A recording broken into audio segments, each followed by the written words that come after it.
the essence of what we do. You do right by children, you live a long, healthy, and prosperous life. Get your local InstaWeather Plus forecast at WBALTV.com.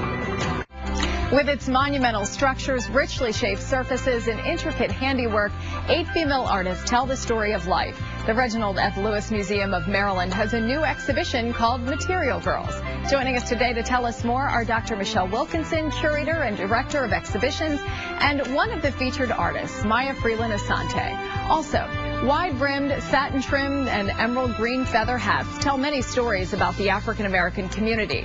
Shirley Basfield Dunlap, show director, and Morgan State University student and actress Taylor Milton are here to tell us about the hit musical Crowns.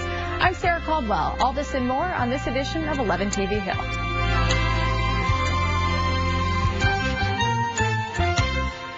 Crowns, an off-Broadway play, tells the story of 6 women through the hats they wear to church. Adorning the head for worship is an African tradition that's still alive and well today.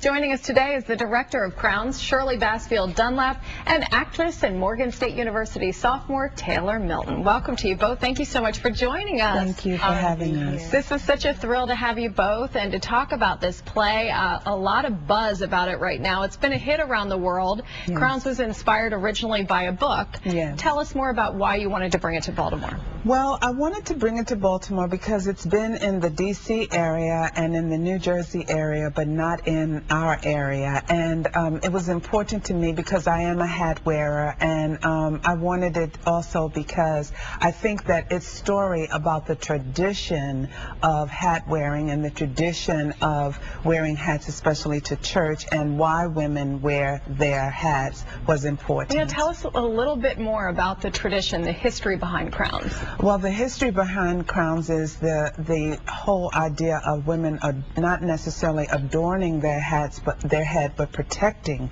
their head and covering their head. Also, an homage when going to church. You know, making sure that your head is covered in homage of presenting yourself to the Lord.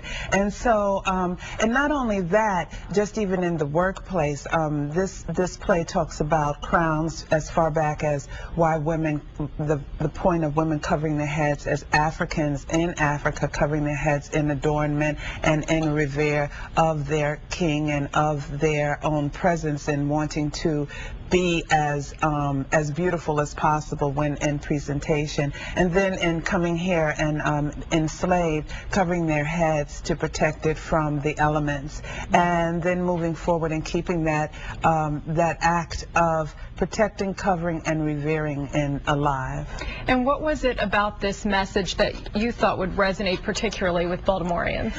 Well, the fact that in the story, the character Yolanda, who's played by Taylor, is sent down to her grandmother's house to live, and because of a tragedy that happened in Brooklyn, New York, where she's from, and the fact that when going to church, she was not understanding why she had to wear a hat when her grandmother handed her hat. So she was resistant to it. Yeah, she wasn't too resistant because after all it was her grandmother, but she just needed to know the why of it. Right. And so the grandmother, along with the elders, the women of the community, taught her the whole lesson of why it was important for her to continue the tradition, which she does. Well, and what's really neat in the African American culture is how traditions are passed down over the years, and how important it is what your elders are teaching us. Tell us more about those messages and how you've infused them into the play. Yes, well, the whole point of being able to pass on is very important, and also oral tradition and oral history is a part of the way in which we tell our story. And so we use this in the play because each one of the elders tells their story of why they wear their hat or what particular story they have about their hat. So that kind of tradition is even passed down. But the other thing is that traditionally, I think also what's exciting is the fact that we have brought to the university so many people that from out in the community to be involved in it. So that's the tradition of reaching out, and well, it's called outreach at the level at Morgan. So I am trying as much as possible to do all of the things that are part of our culture. All right, and we want to talk about the kids that are part of this as well in a moment. We also want to bring Taylor, though, into the mix. This is your theater debut. You're a sophomore at Morgan State University. How does this feel? It is so exciting. It's so invigorating. I've done musicals, in high school,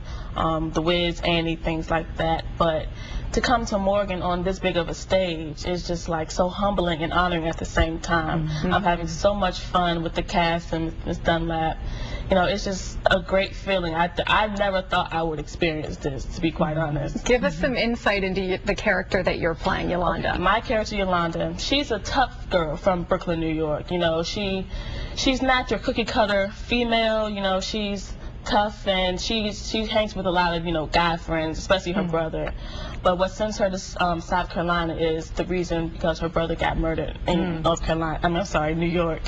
And her mother, I guess, didn't want her to be around that environment anymore, especially not having her brother around, because her and her brother were like two peas in a pod. They were really close. So she sends her to South Carolina to sit to her grandmother.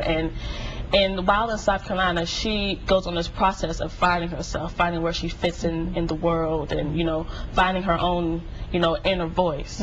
So I mean, her character really speaks to me as well. Now you grew up in the church as well, yes, so some of these experiences are probably similar to what you may have experienced. It is. My mother was a deaconess. My father, he was a minister of music, elder in the church. He passed away, but he was he was elder. I grew up, my godfathers are all pastors. I grew up, I was a church baby, as a lot of people would say. But so seeing hats was not a new thing to me coming into the play. I've seen hats all my life growing up through the church, and I understood the message of hats, but my character didn't. So that was sort of a challenge for me to try to evoke that within my character. What a thrill it must be for you to be part of this.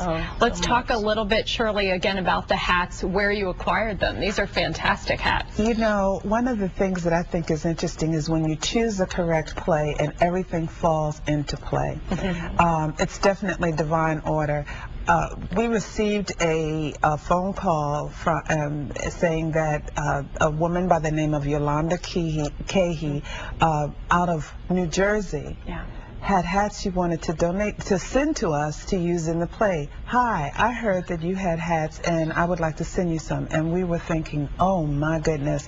So we received boxes of hats from this woman. Then another person said, oh, I have 580 hats. How many do you need? And wow.